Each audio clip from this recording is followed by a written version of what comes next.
Good morning, everybody. Going into a spot that I've been overlooking for years and years. It's a little bitty woods that is kind of surrounded by corn, and you can walk a fence row to get to it. So I kind of walked down that fence row the other day and saw a big buck track.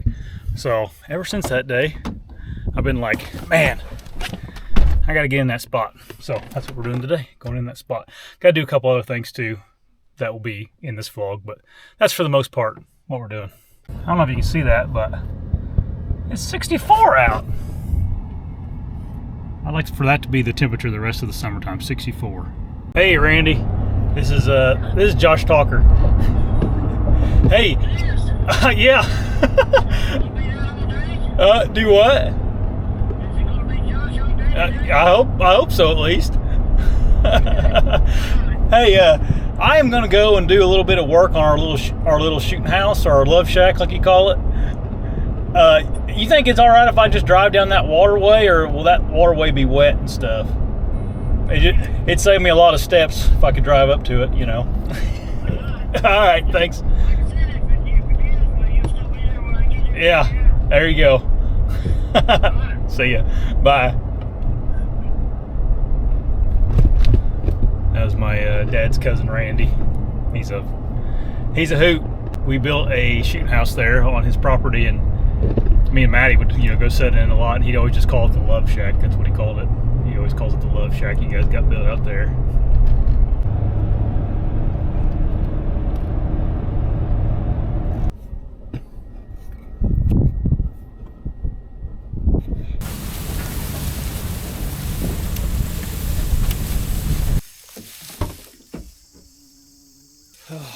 So this is where I got chiggers the other day, and I got chiggers bad. Not today. One thing that helps with chiggers is wear rubber boots, tuck your pants into your socks, and then tuck your shirt in too, because chiggers, they like to kind of congregate around your waistline, around your ankles, kind of anywhere there's a transition, kind of like a big old buck. Also, you're not supposed to spray this like this, but I don't want chiggers. So, here's the love shack. What we got essentially is this is a swampy woods right here, and it's actually pretty open. You can kind of see through there. But on the back side of it, it gets a little bit thicker from when they pushed this woods in. It used to be a lot bigger and made some brush piles and stuff. The deer tend to like to bed back in there and then make their way through here at night. Then you got crops over here. On the other side of the woods, and then crops over there where the truck's parked. This is where Maddie almost killed a really nice 10-pointer last year, but hit it and we didn't end up finding it, unfortunately. I am just going to take my weed eater and kind of clear around the ladder here and just make sure everything's good, go up, make sure let's see if I need to trim any limbs up, and then we'll be good to go. There's a mock scrape out front of it. I'll probably freshen that up too. Every year I think, man, this ladder needs to be replaced. But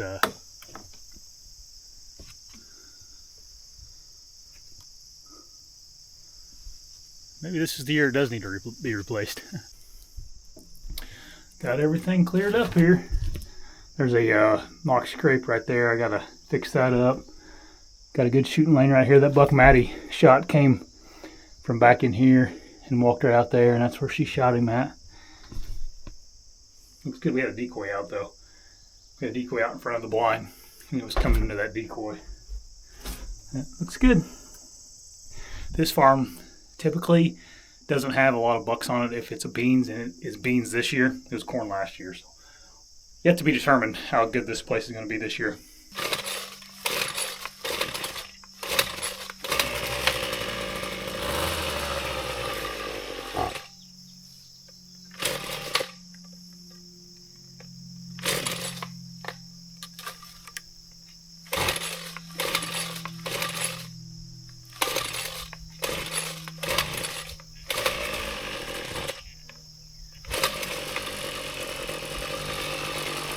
It's a Ryobi. Sometimes it gives you some fits.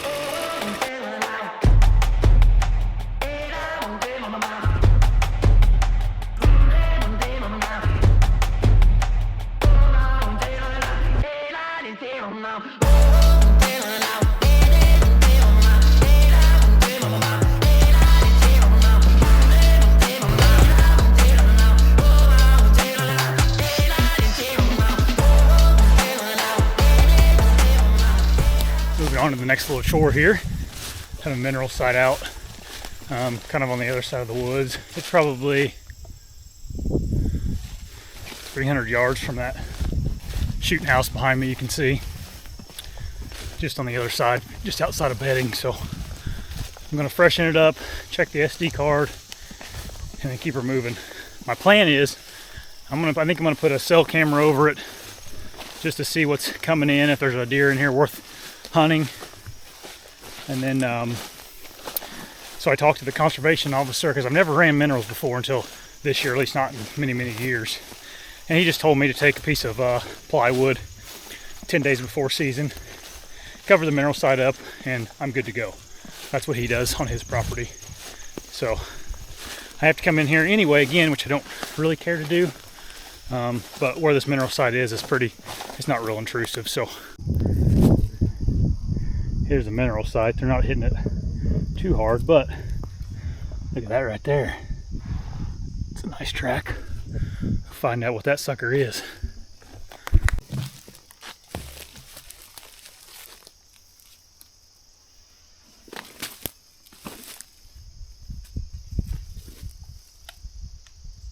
There's poison ivy all up and down this tree. Only 32 pictures. It's not very many. Oh, check the card. Nothing. I mean, there's a little 2-year-old messed up rack 8-point. Actually looks a lot like the deer Maddie shot last year, but not as big. So what I'm going to do is go ahead and probably freshen up the minerals. I'm just going to leave this camera here, the regular card camera, and then I'll put a cell camera on the shooting house over that mock scrape. See maybe if they're using that a little more. I don't know. Like I said, it's beans all around here this year, and a lot of times when it's beans, it's just not good here. All right, got it all ready to go, and man, that's disappointing. I was kind of looking forward to seeing what was on that camera. Okay, back to the shooting house. Just going to put this camera on this here pole, facing that scrape, and see what happens.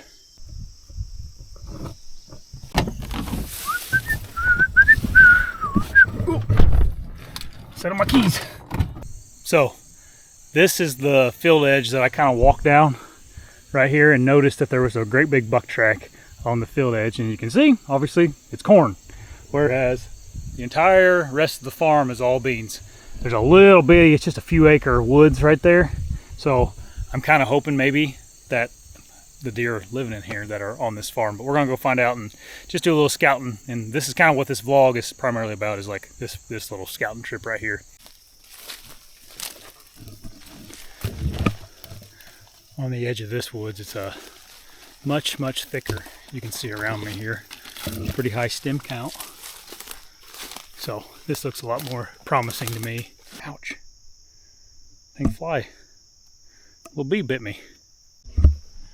So there's a little pond right there, and it seems like a lot of deer trails kind of converging right in this area, going out that way, going up through there, and then you got a little drinking hole. So might be a good spot for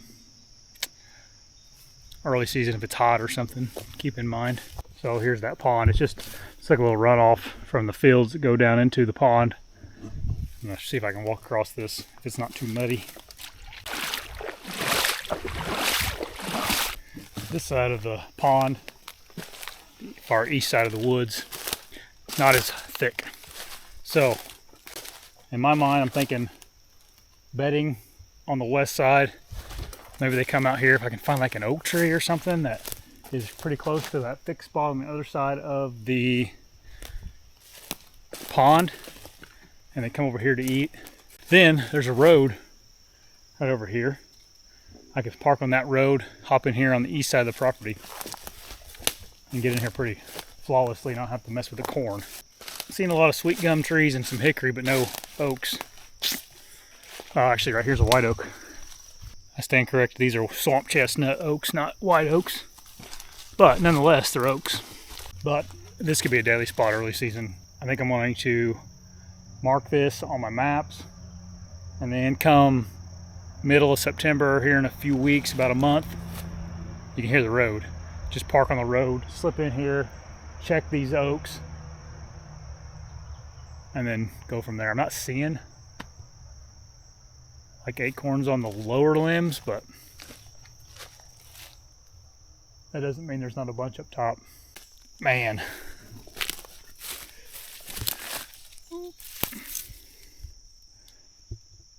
It's been sitting there for a while, but that's a good one. Shoot. Wish I'd have picked that up a year ago. So what I'm thinking is, I'm almost certain there's a scrape right there underneath that tree right there. So I definitely see some rubs, some historical rubs right here too on this little pine tree right here. So what I might end up doing is throwing a camera in here and then kind of picking a tree out to sit back in here.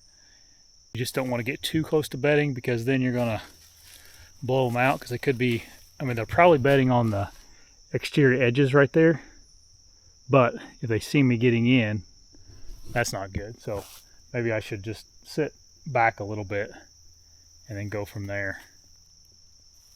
This was cool though. So I really like this tree right here, but these suck for climbing. I can't remember what these are called, but they're super hard bark trees and they make so much noise. So I'm gonna have to think about that a little bit, but that'd be a good one to get in. Just don't know if it's the right one or not. This here pin oak, absolutely flooded with acorns. Dang, that's gonna be a spot you probably need to think about early season.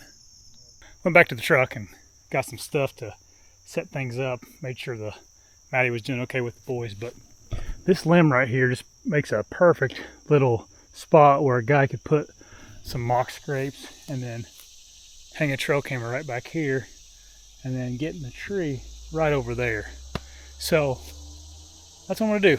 Get it all ready and prepped, and hopefully some big giant bucks use it.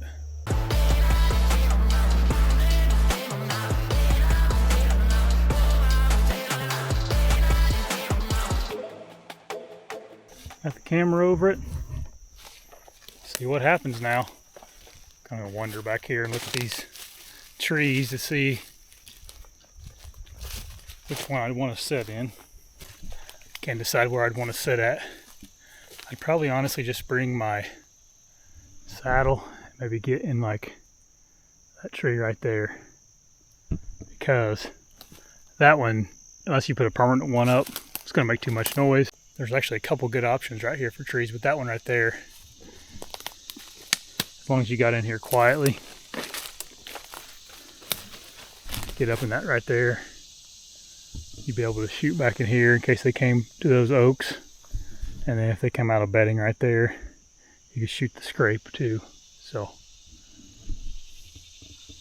might be a good option. All right, so if you don't know, I'm doing a vlog every day until deer season's over this year. Maybe beyond, just depends on how burnt out I am by then.